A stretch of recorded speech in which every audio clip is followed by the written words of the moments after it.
Hello అండి, అందరికీ నమస్కారం. Welcome back to our channel Anshu creations 1508.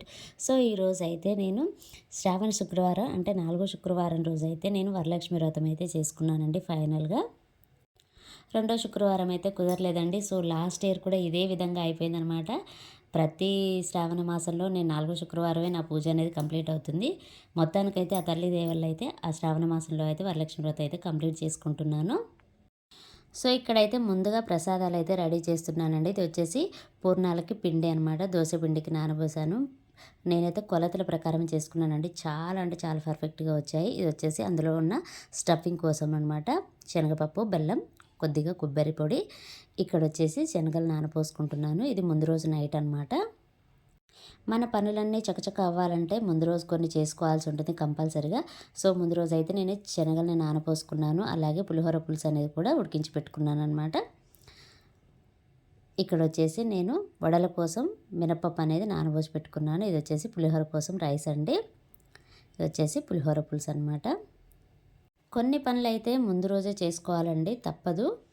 So ఇక్కడ వచ్చేసి నేను వడల కోసం ప్రిపేర్ చేస్తున్నాను అనమాట. సో వడలు అయితే చాలా బాగా వచ్చాయండి. మినపప్పుని నేను ముందు రోజు నైట్ నానబోసుకొని పొద్దున్నే లేచి రుబ్బుకున్నాను. అలాగే ఇందులో కొద్దిగా మనం ఇడ్లీ పిండి కానీ లేకపోతే బాంబే రవ్వ ఉంటుంది కదా, సో అదైనా యాడ్ చేసుకొని ఈ విధంగా వడల్లాగా వేసుకుంటే చాలా బాగా వస్తాయి. ఆయిల్ అనేది అస్సలు పీల్చవండి, చాలా బాగా వస్తాయి. సో ఇక్కడైతే నేను వడలు అయితే వేసుకున్నాను అనమాట. ఇవన్నీ అమ్మవారికి ప్రసాదాల కింద అయితే రెడీ చేశానండి. ఈ వడలు పర్ఫెక్ట్గా రావాలన్నా సరే మనం పిండి అనేది కూడా కరెక్ట్గా రుబ్బుకోవాలండి. రుబ్బుకుంటేనే చాలా బాగా వస్తాయి. సో ఇక్కడ వచ్చేసి ఇది పూర్ణం బూరెల కోసం పిండి అనమాట. ఇది కూడా కొలతల ప్రకారం పోసుకుంటే చాలా పర్ఫెక్ట్గా వస్తాయండి. అలాగే పిండి రుబ్బుకోవడం కూడా చాలా పర్ఫెక్ట్గా ఉండాలి. ఇక్కడ చూసారు కదా, ఈ విధంగా అయితే రుబ్బి పెట్టుకున్నాను అనమాట. సో మనం పిండిని కూడా ఎక్కువగా పులియబెట్టొద్దు అనమాట, ఎందుకంటే కొంచెం పుల్లగా ఉంటుందన్నమాట. సో కాబట్టి చూసుకొని పులియబెట్టుకోవాలి. ఇక్కడ పిండి కన్సిస్టెన్సీ చూసారు కదా, ఈ విధంగా ఉంటే చాలా బాగుంటుంది. ఇది వచ్చేసి స్టఫింగ్ కోసం పప్పు అనమాట. నేను వచ్చేసి శనగపప్పు, బెల్లం, అలాగే కొబ్బరి తురుము, కొద్దిగా ఇలాచి వేసుకొని ఈ విధంగా పప్పును ఉడికించుకొని పెట్టుకున్నాను. చాలా పర్ఫెక్ట్గా వచ్చిందండి. కొంచెం స్వీట్నెస్ అనేది నేను తగ్గించే వేస్తాను అనమాట. ఎప్పుడైనా సరే నేను చాలా తక్కువగానే వేసుకుంటాను. సో ఇదనమాట. ఫైనల్గా అయితే ఈ విధంగా మనకు కావాల్సిన సైజులో ఉండేలాగా చేసుకొని పిండిలో ఈ విధంగా ముంచుకొని వేసుకోవాలి. పిండి కొంచెం టైట్గా ఉంటేనే మనకు పూర్ణం బూరె అనేది కరెక్ట్గా వస్తుందన్నమాట. సైజ్ అనేది వేసుకోవడానికి కూడా చాలా బాగుంటుంది. అలాగే పిండిని కొంచెం లూజ్ చేసినా సరే ఆ పిండి అనేది పూర్ణానికి పట్టుకోకుండా కొంచెం క్లమ్జీగా వస్తాయి అన్నమాట. కాబట్టి ఈ విధంగా పిండి అనేది మనకి ఈ విధంగా టైట్గా ఉండేలాగా చూసుకొని వేసుకోవాలి. పర్ఫెక్ట్గా వస్తాయండి పూర్ణం బూరెలు అనేవి. మీరు ఇక్కడ చూడొచ్చు, ప్రతి పూర్ణం కూడా చాలా బాగా వచ్చిందండి. అన్నీ కూడా ఒకే సైజులో వచ్చాయి, చాలా బాగా వచ్చాయి అన్నమాట. సో అమ్మవారి దయ వల్ల ఏంటో నాకైతే తెలియదు, కానీ ప్రతి ప్రసాదం కూడా చాలా అంటే చాలా బాగుంది. అందరూ కూడా చాలా బాగా మెచ్చుకున్నారు. నాకు చాలా బాగా అనిపించింది అనమాట ఆ రోజైతే. సో ఇది వచ్చేసి అమ్మవారికి పూర్ణాలు అయితే రెడీ అయిపోయాయండి. సో ఇప్పుడు మనం అమ్మవారికి పులిహోర ప్రసాదం ఏ విధంగా తయారు చేయాలని చూసిద్దాం. ఇక్కడ నేనైతే రైస్ను ముందుగానే ఉడికించి పెట్టుకున్నాను అనమాట. సో కేజీన్నర వరకు రైస్ అయితే తీసుకొని ఉడికించి పెట్టుకున్నానండి. ఇప్పుడు ఈ రైస్లో కొద్దిగా ఉప్పు, అలాగే పసుపు, కొద్దిగా ఆయిల్ వేసుకొని ఇదంతా బాగా కలిసేలాగా కలుపుకొని అన్నాన్ని ఆరబెట్టుకోవాలి. ఆరబెట్టుకున్న తర్వాత మనం ముందుగానే ఉడికించి పెట్టుకున్న పులిహోర పులుసును కూడా కలుపుకోవాలి. కలుపుకున్న తర్వాత మనం తాలింపు వేసుకున్న దాన్ని కూడా తీసుకొని కలుపుకోవాలి. సో అదంతా అయితే వీడియో తీయడం కుదరలేదండి, కానీ పులిహోర కూడా చాలా అంటే చాలా బాగుందండి. సూపర్ అంటే సూపర్గా కుదిరింది. సో ఇవి వచ్చేసి నానబెట్టిన శనగలు అనమాట. సో ఇవన్నీ అయితే ప్రసాదాలు అయితే అమ్మవారి కోసం రెడీ చేసి పెట్టుకున్నాను. మార్నింగ్ లేచిన దగ్గర నుండి ఇల్లు క్లీన్ చేసుకోవడం, అలాగే స్నానాలు, ఈ ప్రసాదాలు, టైం అయితే నాకు 11 అయిందండి ఈ ప్రసాదాలు చేసేంత వరకు అయితే. సో అమ్మవారిని అయితే రెడీ చేసుకుందాం. నేను ఇక్కడైతే ఒక పీట తీసుకొని ఆ పీటకి పసుపు అంతా రాసేసుకొని మనం ఈ విధంగా పద్మం కమలం ముగ్గు అయితే వేసుకోవాలి. వేసుకొని పసుపు కుంకుమం అనేది వేసుకోవాలి. ఆ తర్వాత ఒక గిన్నె తీసుకొని అందులో కొద్దిగా రైస్ అనేది వేసుకోవాలి. ఖచ్చితంగా మనం అమ్మవారికి రైస్ అనేది కంపల్సరిగా పెట్టాలండి. అమ్మవారిని కూర్చోబెట్టే ముందు అందులో పసుపు, కుంకుమ, అలాగే అక్షింతలు, గంధం అనేది వేసుకోవాలి. వేసుకున్న తర్వాత ఒక గిన్నె తీసుకొని అందులో కొద్దిగా రైస్ కానీ వాటర్ కానీ వేసుకొని ఈ విధంగా అమ్మవారిని మనం ఏ విధంగా అయితే శారీ డ్రాప్ చేయాలో దానికి తగ్గట్టుగా హైట్ అనేది కూడా చూసుకుంటూ ఈ విధంగా శారీ డ్రాపింగ్ అనేది చేసుకోవాలి. నేను అమ్మవారిని అలంకరించడానికైతే కరెక్ట్‌గా గంట అయితే పట్టిందండి. సో, ఎందుకంటే నేను ఒక్కదాన్నే ఉన్నాను. అన్ని పనులు నేనే చేసుకోవాలి. ఏ చిన్న వస్తువు మర్చిపోయినా సరే తెచ్చుకోవాలి కాబట్టి కరెక్ట్‌గా 1 అవర్ పైనే టైం అనేది పట్టిందనమాట. సో, కానీ చాలా నిదానంగా, చాలా ఓపికగా అన్నీ చేసుకున్నాననమాట. అంటే మనకు నచ్చిన విధంగా మెయిన్ ఏంటంటే పిల్లల్ని స్కూలుకి పంపించాను కాబట్టి చాలా నిదానంగా అంటే ఉన్న వస్తువు ఉన్న చోటే ఉంటుందనమాట. పిల్లలు ఉంటే మనకు అవన్నీ దొరకవు కదా! సో, అందుకోసం అనేసి వాళ్ళని స్కూలుకి పంపించి రెడీ చేసుకున్నాను. వాళ్ళని ఉంచాలని అనుకున్నాను కానీ వాళ్ళని ఉంచితే వాళ్ళతోటే మనకి టైం అంతా సరిపోతుంది. వాళ్ళతో అరవడమే అంతా సరిపోతుందనేసి వాళ్ళని పంపించాను. కానీ పంపించినా గానీ వెల్తీగానే అనిపించింది. వాళ్ళు ఉంటే బాగుండేదని.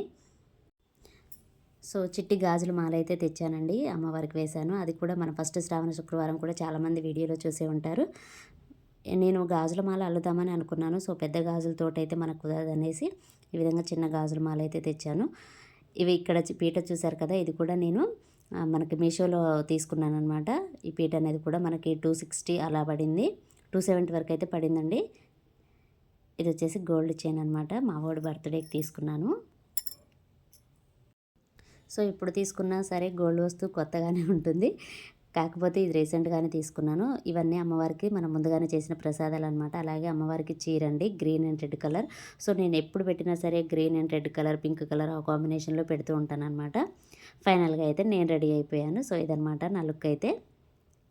నిజం చెప్పాలంటే శారీ ఒక్కళ్ళ వల్ల అయితే అస్సలు కాదండి. కనీసం ఇంకొకరైతే ఉండాలి.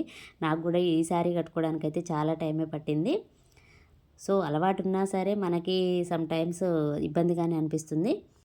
ఫైనల్‌గా అయితే పూజ కోసం అయితే రెడీ చేసుకున్నానండి. అన్నీ సిద్ధం చేసుకొని అక్కడ కూర్చున్నాననమాట. అది కూడా నేను టీవీలో పెట్టుకున్నాననమాట. పూజ మొత్తం పెట్టుకొని చేసుకున్నాను. సో, లాస్ట్ ఇయర్ అంతే చేశాను. అంతకుముందు లాస్ట్ ఇయర్ కూడా ఆ పూజ అనేది నేను వీడియోస్‌లో చూసుకుంటూనే చేసుకున్నాను.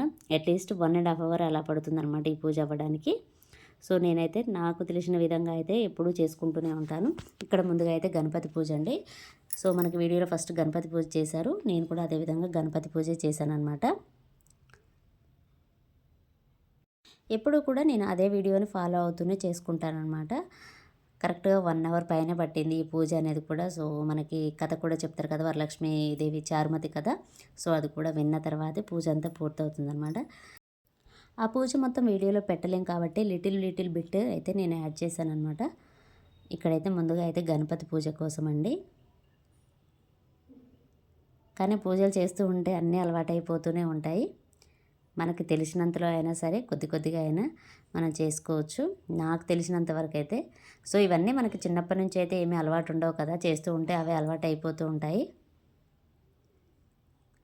మెయిన్‌గా ఏంటంటే నేను ఈ వీడియోస్ పోస్ట్ చేసిన ప్రతిసారి షార్ట్‌లో కూడా సరే నేనంతా లెఫ్ట్ హ్యాండ్‌తో చేస్తున్నాను అనుకుంటున్నారు. కానీ మనం స్క్రీన్‌కి ఆపోజిట్‌లో ఉన్నామండి. అది మీరు అర్థం చేసుకోవాలి. మీకు ఎందుకు అర్థం కావట్లేదో నాకైతే తెలియడం లేదు. చాలామంది అలాగే లెఫ్ట్ హ్యాండ్ అంటున్నారు. సో, మీరు కరెక్ట్‌గా చూడండి. నేను ఏ హ్యాండ్‌తో పూజ చేస్తున్నాను. మనం స్క్రీన్‌కి ఆపోజిట్‌లో ఉన్నాం కాబట్టి అలాగే ఉంటుంది. నేనైతే కరెక్ట్‌గానే పూజ చేస్తాను. నాకు తెలుసు. ఎందుకంటే నేను ఎప్పటినుంచో పూజ చేసుకుంటూనే ఉంటాను. ప్రతి పూజ నేను చేస్తూనే ఉంటాను కాబట్టి నాకు తెలుసండి. కాకపోతే అది స్క్రీన్‌లో అలా కనిపిస్తుంది. అది కూడా మీ తప్పు కాదు. మీరు కూడా అర్థం చేసుకోవడానికి అయితే ట్రై చేయండి. సో, చాలామందికి అర్థం కావట్లేదు. నాకు చాలామంది కూడా కామెంట్స్ అయితే చేశారనమాట. లెఫ్ట్ హ్యాండ్‌తో చేస్తున్నానని. సో, అలా అయితే ఏమీ ఉండదండి. ఎందుకు తెలీదు. అందరూ పూజలు చేసేవాళ్ళే కదా! లెఫ్ట్ హ్యాండ్‌తో ఎలా చేస్తాము? సో, ఫైనల్‌గా అయితే పూజ అయితే రెడీ అయిపోయింది. మీరు కూడా హారతి తీసుకోండి. మా అమ్మవారిని మీరు కూడా దర్శనం చేసుకోండి. ఇక్కడ ఇక్కడ అమ్మవారికి చీర కూడా సమర్పించాననమాట. ఫైనల్‌గా అయితే ఇక్కడ వాయనాలు అయితే తయారు చేస్తున్నాను. నేనైతే ఈసారి 11 లేదా 13 మంది అమ్మవార్లకైతే వాయినం ఇవ్వాలనుకున్నాననమాట. సో, మన ఇష్టం అండి. 3 మందికి, 5 మందికి, 9 మందికి ఎంతమందికైనా మన బేసంఖ్యలో ఇచ్చుకోవచ్చు అనమాట. వరలక్ష్మి వ్రతం రోజున మన ఇంటికి ఎంతమంది అమ్మవార్లు వచ్చినా సరే కాదనకుండా ప్రతి అమ్మవారికి కూడా వాయనాలు అనేది కంపల్సరీగా ఇవ్వాలి. సో, ఇక్కడైతే చిన్న చిన్న రీల్స్ అయితే ట్రై చేశాను. ఫైనల్‌గా అయితే నా వరలక్ష్మి వ్రతం అయితే కంప్లీట్ అయిపోయిందండి. సో, ఒక్కదాన్నైనా సరే చాలా బాగా చేసుకున్నాననమాట. చాలా బాగా అనిపించింది. సో, ఇదనమాట అమ్మవారికి నేను చేసిన ప్రసాదాలు, అమ్మవారికి నేను కట్టిన శారీ డ్రాపింగ్, అలాగే ఎలా డెకరేట్ చేశాను, ఎలా ఉంది ఏంటి అనేది ఈ వీడియో చూసిన ప్రతి ఒక్కరు కూడా నాకు కామెంట్ చేయాలి. అలాగే మా అమ్మవారిని అందరూ కూడా దర్శనం చేసుకోండి. మీరు కూడా మీ ఇంట్లో ఇదే విధంగా వరలక్ష్మి వ్రతం చేసుకోవాలని మనస్ఫూర్తిగా కోరుకుంటున్నాను. అలాగే మా ఇంటికి వచ్చిన ప్రతి అమ్మవారు కూడా మా అమ్మవారిని దర్శనం చేసుకున్నారు. సో మీ అందరికి కూడా మంచి జరగాలని మనస్ఫూర్తిగా కోరుకుంటున్నాను. నేను ఫస్ట్గా ఇచ్చే వాయనం అండి మా ఇంటి ఓనరు మా అమ్మమ్మ అనమాట. ఇప్పుడు తనకే ఇస్తూ ఉంటాను అనమాట. ఫస్ట్ అయితే తనకే ఇస్తున్నాను అనమాట. ఎప్పుడు నేను చేసినంతసేపు అండి తన పారాయణ చదువుతూనే ఉందన్నమాట, పాటలు పాడుతూనే ఉంది. సో నాకైతే చాలా బాగా అనిపించింది అనమాట ఆ రోజైతే. సో ఎనీ టైం తను పాడుతూనే ఉంటుంది. కాకపోతే ఏంటంటే మనం పూజ చేసేటప్పుడు మనకు అలాంటి పాటలు రావు కాబట్టి వాళ్ళు ఎనీ టైం మంగళహారతి పాడడం అవి చేస్తుంటారు కదా. చాలా బాగా అనిపించింది. వచ్చిన వాళ్ళు ప్రతి ఒక్కరు కూడా అన్నారు మీకు బాగుంది ఇలా అని. ముందుగా అయితే అమ్మమ్మకి అయితే వాయనం ఇచ్చాను అనమాట.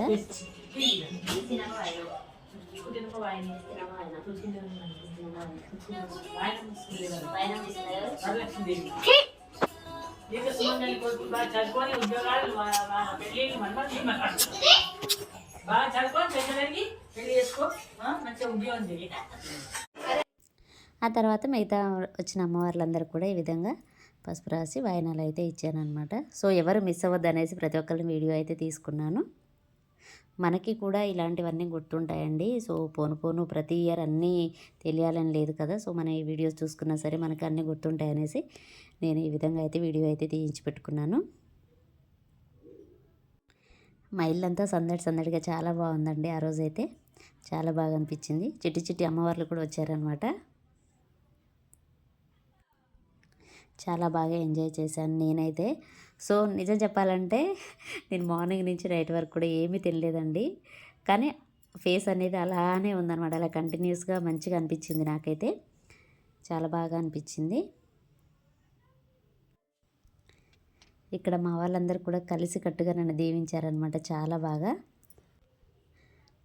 సో ఇదండి వరలక్ష్మి వ్రతం అయితే ఈ ఇయర్ అయితే చాలా బాగా కంప్లీట్ అయిపోయింది. సో అనుకున్న దానికంటే కూడా చాలా బాగా చేసుకున్నాను. సో వీళ్ళందరూ చూశారు కదా ఎంత బాగా దీవించారో. ఇదే కూడా సో ఇదండి శ్రావణ మాసం 2024లో నా వరలక్ష్మి వ్రతం అయితే కంప్లీట్ అయిపోయింది. ఫైనల్గా అయితే చాలా బాగా జరిగిందనమాట.